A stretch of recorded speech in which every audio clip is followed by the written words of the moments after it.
দর্শক, ইরানি কমান্ডারদের বেছে বেছে খতম করা হয়েছে আর প্রেসিডেন্ট মাসুদ পেজিশকিয়ান কোনো মতে প্রাণে বেঁচে গেছেন।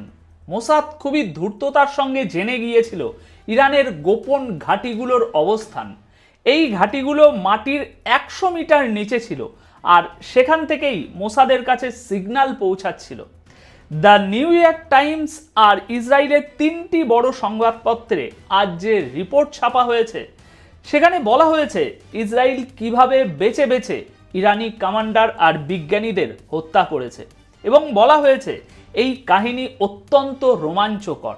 তাই ধৈর্য ধরে একটু শুনে যান। এটা এমন একটা কাহিনী যা গোয়েন্দাগিরির জগতে, ইন্টেলিজেন্স দুনিয়ায় চিরকাল মনে রাখা হবে। এই কাহিনী ইসরায়েলের চাতুর্য আর ইরানি ইন্টেলিজেন্সের ব্যর্থতার এক জীবন্ত প্রমাণ। ভাগ্য ভালো মাসুদ পেজিশকিয়ান সেদিন অল্পের জন্য বেঁচে যান, আর তার বেঁচে যাওয়ার গল্পটাও দারুণ রোমাঞ্চকর। সেটা না হয় একদিন আলাদাভাবে বলবো। এখন আপাতত এই খবরটা শুনে রাখুন সেই গল্পের ছায়ায়। আপনি দেখছেন এটাই রিয়ালিটি, আর আমি অনুপ বিশ্বাস। দর্শক, 2025 সালের জুন মাসে ইসরায়েল ইরানে এক ভীষণ চাতুর্যময় অপারেশন চালায়। নিউ ইয়র্ক টাইমসের রিপোর্ট অনুযায়ী ইসরায়েলের গোয়েন্দারা ইরানি অফিসারদের দেহরক্ষী আর ড্রাইভারদের মোবাইল ফোন হ্যাক করে ফেলে। এরপর সেখান থেকেই তারা লোকেশন ট্র্যাক করে নেয়। এই দেহরক্ষীরা ছিল নিরাপত্তার দায়িত্বে, মানে বড় বড় নেতাদের আর যে সমস্ত শীর্ষ কমান্ডাররা ছিল সেই কমান্ডারদের সুরক্ষার জন্য নিয়োগ করা হয়েছিল। কিন্তু ওদের ছোট্ট একটা ভুলই ইসরায়েলের হাতে সুযোগ তুলে দেয়।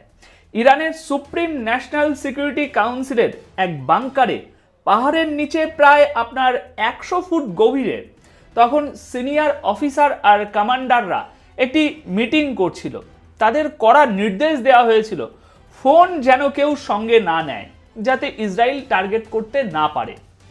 তারা নিজেরা অবশ্য কেউ ফোন নেয়নি, কিন্তু তাদের দেহরক্ষীরা তারা নিজেদের ফোন ব্যবহার করে ফেলে এবং সেখান থেকে সোশ্যাল মিডিয়ায় পোস্টও করে বসে। দর্শক, এই ছোট্ট একটা ভুলই ইসরায়েলকে সুযোগ করে দেয় ওই অফিসারদের বা কমান্ডারদের অবস্থান জানার। আর তারপর যে অপারেশন চালানো হয় তার গুরুত্বপূর্ণ দিকগুলো একটু জেনে নিন। বাংকারের প্রবেশ আর বের হওয়ার ওই যে গেট, ওই গেটের উপরে মোট 6টা বোমা ফেলা হয়। এতে দেহরক্ষীরা সবাই মারা যায়। তবে বাংকারের ভিতরে সিনিয়র অফিসার যারা মিটিং করছিলেন তারা নিরাপদে ছিলেন, কিন্তু যখন তারা বাইরে বেরিয়ে আসেন তখন নিজেদের দেহরক্ষীদের লাশ পড়ে থাকতে দেখেন। মাসুদ পেজিশকিয়ানও ওই মিটিংয়ে উপস্থিত ছিলেন। অল্পের জন্য প্রাণে বেঁচে গিয়েছেন তিনি। তার বেঁচে যাওয়াটাই একটা বড় গল্প।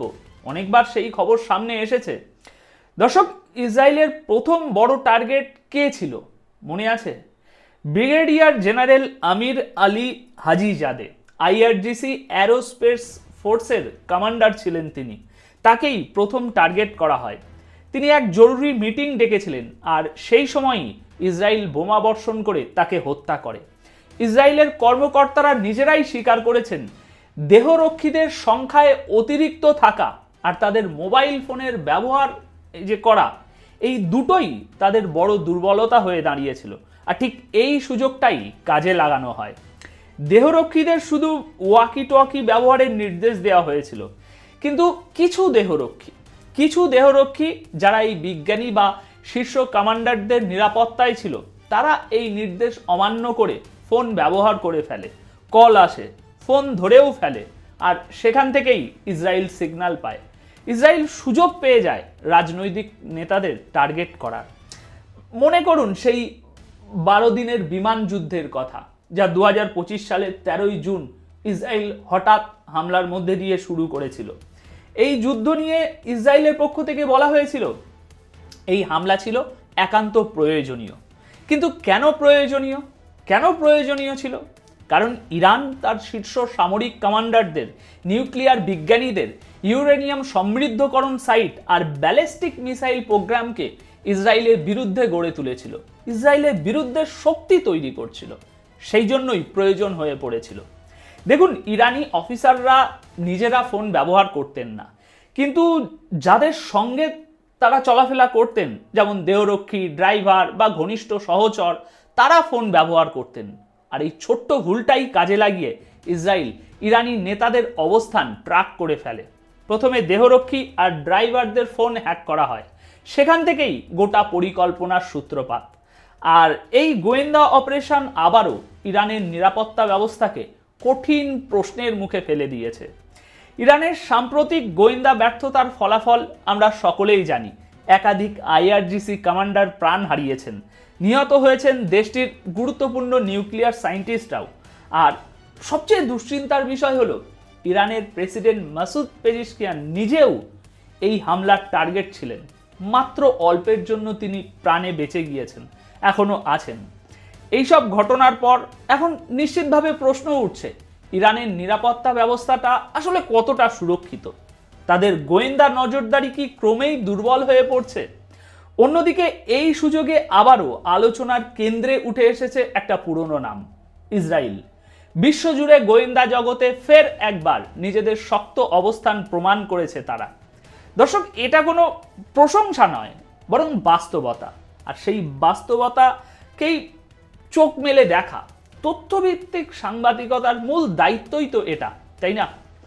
আমরা নিজের চোখে দেখেছি কিভাবে ইরানে গোয়েন্দা ব্যবস্থা একটা বড় ফাঁক ধরা পড়েছে। হামলার দিন পর্যন্ত, এমনকি কয়েক ঘন্টা আগে পর্যন্ত না ইরান না ইরানের সমর্থকরা কেউই বিশ্বাস করতে পারছিল না যে ইসরায়েল সত্যি সত্যি একটা হামলা চালাতে পারে, এত বড় আক্রমণ। দর্শক, আমরা অনেক সময় রাজনীতি আর যুদ্ধের খবরকে শুধু হেডলাইন হিসেবে দেখি, কিন্তু এই অপারেশনগুলো আসলে গোটা অঞ্চলের শক্তির ভারসাম্যকে বদলে দেয়। ইরানের এই দুর্বলতা শুধু তাদের একটা ভুল নয়, বরং গোয়েন্দা যুদ্ধের এক নির্মম বাস্তবতা। দর্শক, আজকের আলোচনা শেষ করার আগে একটাই কথা বলবো, এই যুগে যুদ্ধ শুধু আর বোমা নিয়ে নয়, বোমার চেয়ে অনেক বেশি শক্তিশালী হয়ে উঠেছে তথ্যযুদ্ধ আর প্রযুক্তি যুদ্ধ। মোবাইল ফোনের একটুখানি ব্যবহার, একটা পোস্ট, একটা কল পুরো একটা রাষ্ট্রের কৌশলগত নিরাপত্তাকে ভেঙে দিতে পারে। দেখলেন তো নিজের চোখের সামনে সমস্ত প্রমাণ। দর্শক, আপনি দেখছিলেন এটাই রিয়ালিটি, আমি অনুপ বিশ্বাস। যদি মনে হয় এখানে আপনি কেবল খবর নয়, খবরের গভীরতা পাচ্ছেন, তাহলে সাবস্ক্রাইব করুন, পাশে থাকুন আর ভবিষ্যতের প্রতিটি ঘটনা বুঝে নিন বিশ্লেষণের আলোয়। আবার দেখা হবে পরবর্তী প্রতিবেদনে। ধন্যবাদ আপনাদের সকলকে।